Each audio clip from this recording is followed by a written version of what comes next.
Oke, halo semuanya, apa kabar? Selamat datang di channel ini dengan saya Aditya Saputra.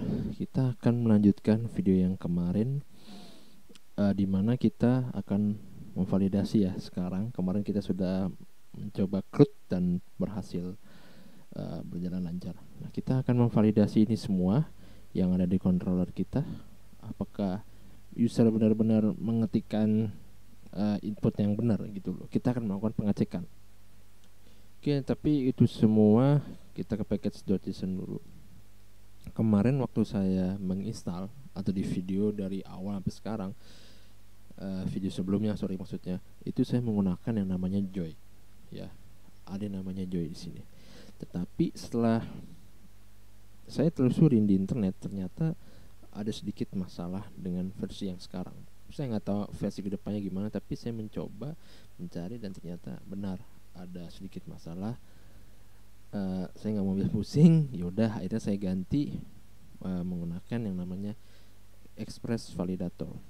Kalian cukup install dia npm install save Express dash Validator, atau kita lihat ke dokumentasinya di Getting Started. Nah, ini ya cara misalnya begini. Ini penggunaan di database dan ini adalah validasinya. Oke, sip. Oke, untuk menginstal Joy ya kalian bisa ketik npm uninstall Joy. Sudah cukup seperti itu aja. Lalu kalian install Express Validatornya. Oke, kita akan buat validasi. Validasinya seperti apa? Nantinya kita akan buat validasinya itu di folder namanya middlewares.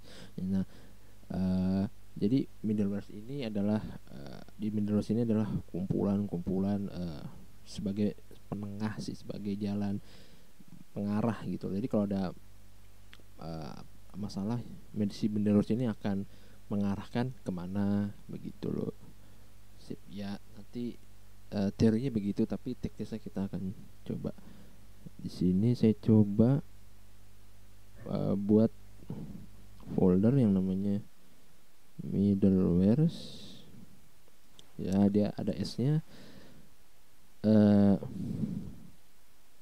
Saya buat aja nama validate todo.js. Ya, saya rasa cukup lah. Validate.todo. Oke. Yang kita butuhkan apa di sini? Pertama kita butuh cons. Nggak usah lah. Kita nggak butuh expressnya. Tadi saya mau menaruhkan express. Tapi kita coba saja cons. Jangan deh. Nggak usah. Kita panggil cons.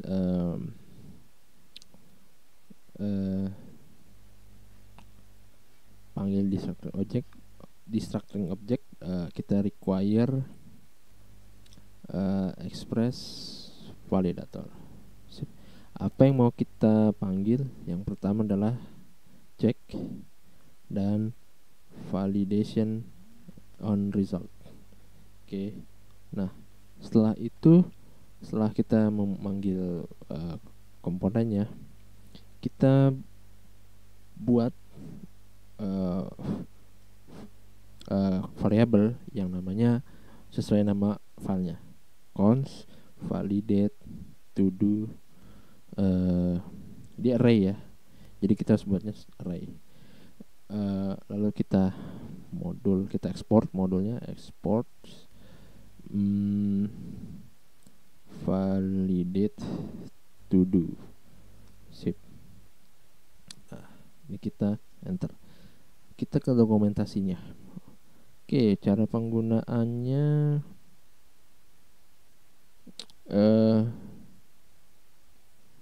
sebentar. Kita ke sanitasi.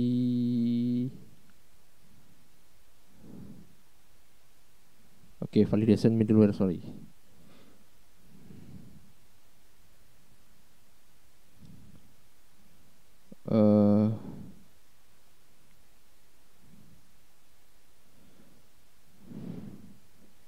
initialization middleware. Saya lupa ingat sih, karena kebiasaan udah di luar kepala. Oke.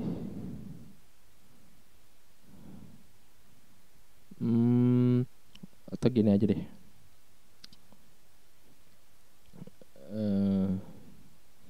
Sebentar saya cari dulu.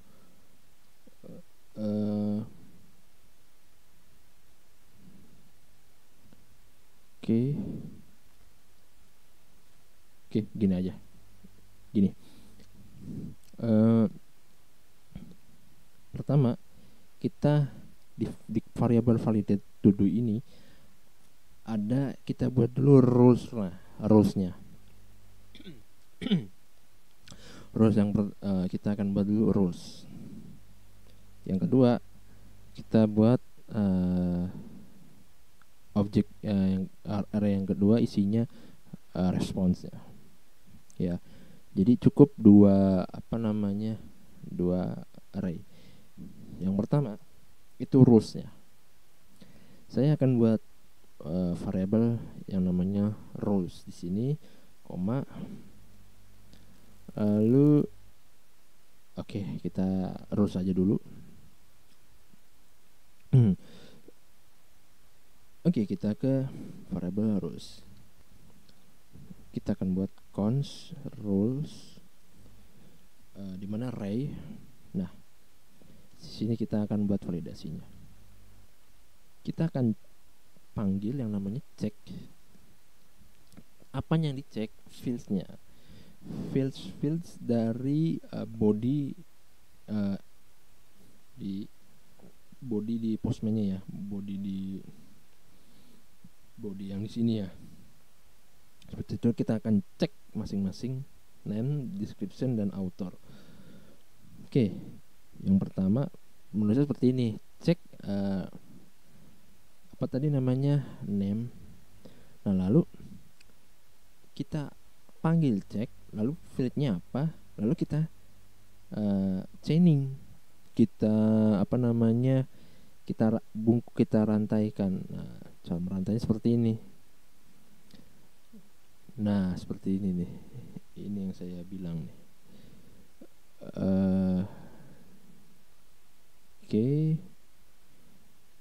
Oke, seperti ini.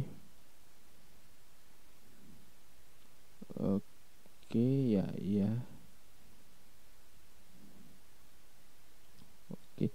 Oke, kita akan chaining, kita akan buat validasi secara berantai ya. Itu. Yang pertama, nggak boleh kosong. Nggak boleh kosong. Yang kedua, dia harus string. Sepertinya kita bisa ganti required.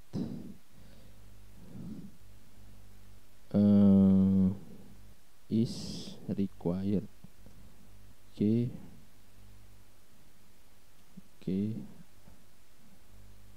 Ya, sip. Lalu kita akan bersihkan dengan menggunakan trim dan escape. Nah, ini kalau trim dan escape ini berguna banget untuk menghindari yang namanya cross site scripting, XSS gitu. Cukup ini aja. Next, kita kasih koma di sini. Selanjutnya yang kita cek adalah description. Dia is required. Sebenarnya bukan required sih, kalau nggak salah not empty deh. Not empty, dia nggak boleh kosong.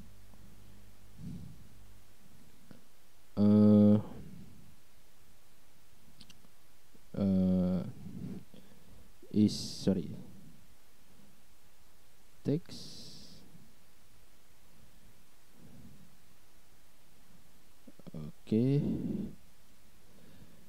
Saya lupa nih, ini apa nih. Ini cukup bagus sekali ya Visual Studio Code ya, dia menampilkan yang saya inginkan. Bagus sekali dia kasih suggest ke saya apa yang harus digunakan. Sebentar, saya akan ke text editornya. Teks. Oke, kita intinya nggak empty dan kita trim. Saya buat simple aja dulu. Oke, cek description, lalu author, cek field out. Oke, cek field author. Samain aja dengan ini. Oke, sip, mantep. Oke, sip. Nah, kalau sudah, kita panggil di sini, kita buat responnya. Cara buat responnya, kita buat arrow function di sini. Dia kan fungsi nih, dia kan callback, rec, res, next, gitu. Saya cuma ingin bilang bahwa cara saya ini mungkin bukan yang terbaik. Kalian bisa mengikuti cara yang lain, ya ini terserah. Kalian bisa modifikasi cara saya ini. Tapi seenggaknya kalian paham bagaimana cara kerja validasi itu. Menurut saya ini cara saya ini masih kurang yang terbaik. Mungkin ada cara lain di internet dan kalian bisa cari itu. Oke, kita sudah buat callbacknya.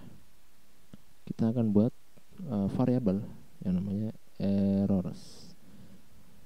Kita panggil fungsi validation result.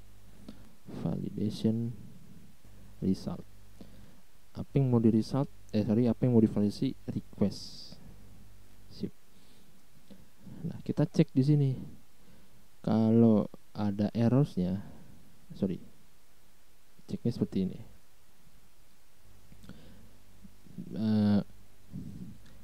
Kalau errors is empty-nya ini ada, gampangnya ada, maka kita kasih return res titik status 422. Jadi kalau misalnya ada error, kita tampilkan errorsnya, yaitu errors titik 2 errors titik array. Oke, seperti ini. Nah, kalau nggak ada, ya udah kita next, kita lanjut. Sip.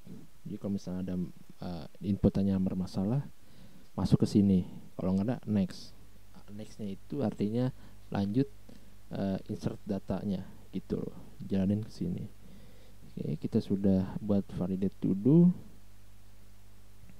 Nah, sekarang kita gunakan ini di routes di bagian to do. Kita akan coba di sini ya, di parameter sebelum kontrolnya. Kita buat yang namanya validate to do. Ya, oke, dia sudah mensuggest saya. Visual Studio Code sudah memberikan saran bahwa ini yang kita butuhkan. Ini saya tap aja, dia berhasil diimpor. Modulnya sudah diimpor dan sudah tereksekusi juga variabelnya. Bukan eksekusi, maksudnya kepanggil juga gitu. Oke, bagus. Sip, kita save. Nah, ini kita akan coba nih apakah jalan atau enggak validasinya. npm run dev enter. Semoga nggak ada error. Kita belum coba nih. Oke, di start. Ada error nggak nih? Oke, server running. Syukur deh. Kita akan coba post. Nah, sekarang kita coba ini. Saya jadikan angka dan saya akan hapus name-nya. Description dan author-nya. Saya send. Oke, invalid value. Sip. Ini yang kita perlukan. Kalau kalian lihat, message-nya kayak kurang menarik ya. Bagaimana kalau kita modifikasi? Cara modifikasinya cukup mudah. Kalian kembali ke sini. Nah, di bagian sini kan setelah titik not int, kalian bisa tambahkan lagi function yang namanya with message. Nah, seperti ini. Misal namanya name is required, atau jangan gini aja deh, the name is required.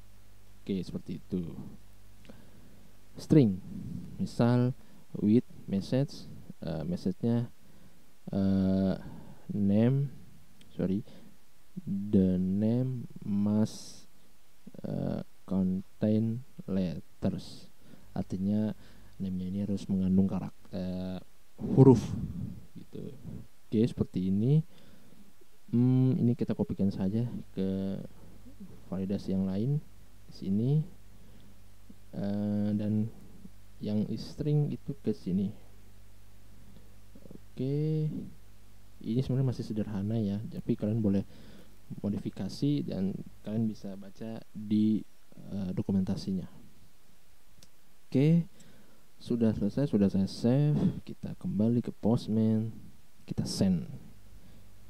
Oke, the name must contain letter ya. Lebih baik lagi,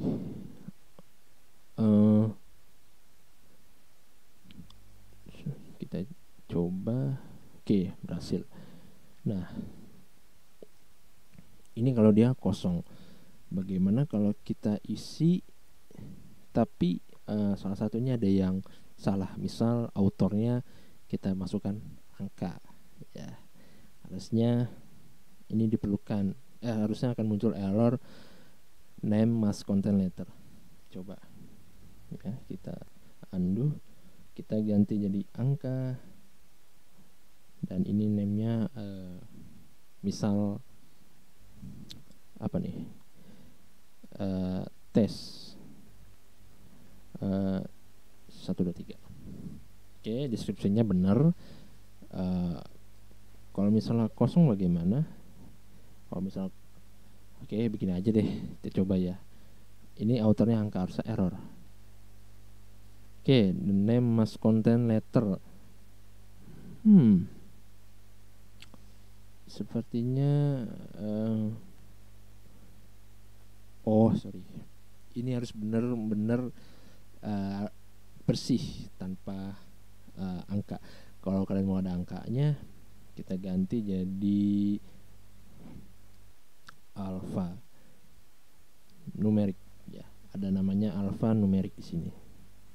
Ya, jadi dia hanya bisa diisikan oleh huruf dan angka, tapi kita tidak akan ke situ.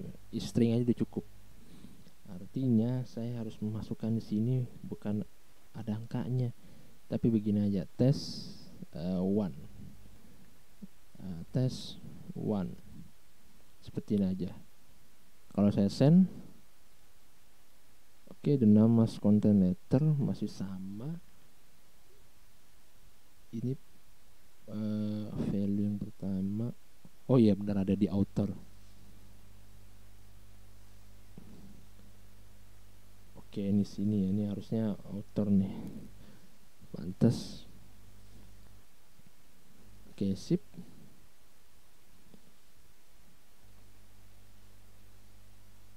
Oke, tidak ada masalah. Kita lanjut. Oke, kita lanjut ke Postman-nya. Kita send. Oke, benar, ada author must contain letter. Oke, sip. Kalau misalnya kalian masukkan angka, sepertinya nggak ada masalah sih, 1 2 3. Yap, benar, nggak ada masalah karena 1 2 3 ini dibungkus oleh kutip 2. Sip. Maka jadinya string. Oke, sip. Ini yang kita perlukan. Nah, kalau kita author kita ganti jadi string yang namanya misal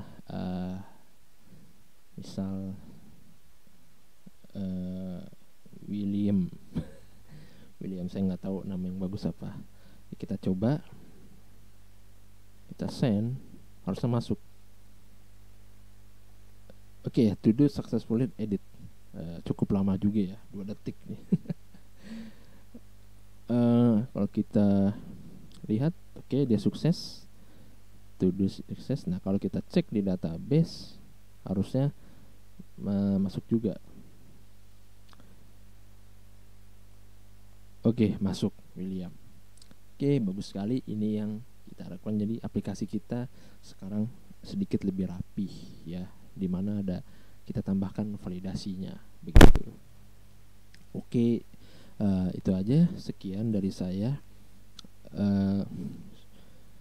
Terima kasih sudah menyaksikan video ini. Sampai jumpa di video selanjutnya. Bye.